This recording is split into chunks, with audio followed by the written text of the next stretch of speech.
Guys, welcome back to our channel. കഴിഞ്ഞ 2 ദിവസം ചെറിയ ട്രിപ്പ് ഉണ്ടായിരുന്നു. ആലപ്പുഴ, വാഗമണ്ണ്, അങ്ങനെ എറണാകുളം, അങ്ങനെ കുറച്ച് സ്ഥലങ്ങളിലേക്ക്.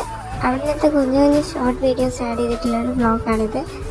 ഇത് നമ്മൾ ഫസ്റ്റ് ഡേ സ്റ്റേ ചെയ്തൊരു റിസോർട്ടിലെ ബെഡ്റൂമിൽ നിന്നുള്ളൊരു വ്യൂ ആണ്. അടിപൊളി ക്ലൈമറ്റ് ആയിരുന്നു. നമ്മൾ സ്റ്റേ ചെയ്ത റിസോർട്ടിന് നേരെ ഓപ്പോസിറ്റ് അടിപൊളി വ്യൂ ഉള്ളൊരു തേയിലത്തോട്ടമായിരുന്നു. ഇതിൻ്റെ അടുത്ത് തന്നെ ഒരു ചാമ്പയ്ക്ക മരം കണ്ടു. പിന്നെ ഒന്നും നോക്കിയില്ല, പോയി അങ്ങ് പൊട്ടിച്ചു. പിന്നെ തേയിലത്തോട്ടത്തെ ചേച്ചിയും ചേട്ടനെയും കണ്ടു. അവരവിടെ തേയില എല്ലാം കട്ട് ചെയ്ത് ലെവലാക്കുക. സെക്കൻഡ് നമ്മൾ ആലപ്പുഴ ഹൗസ് ബോട്ടിലാണ് സ്റ്റേ ചെയ്തത്. ഒരുപാട് വീഡിയോസൊക്കെ മിസ്സായിപ്പോയി, എങ്കിലും മാക്സിമം ഇൻക്ലൂഡ് ചെയ്തിട്ടാണ് വീഡിയോ ചെയ്തിട്ടുള്ളത്. ഞാൻ വലിയ വ്ളോഗറൊന്നും അല്ല, എങ്കിലും കണ്ട കാഴ്ചകൾ നിങ്ങളെയും കൂടി അറിയിക്കാൻ തോന്നി.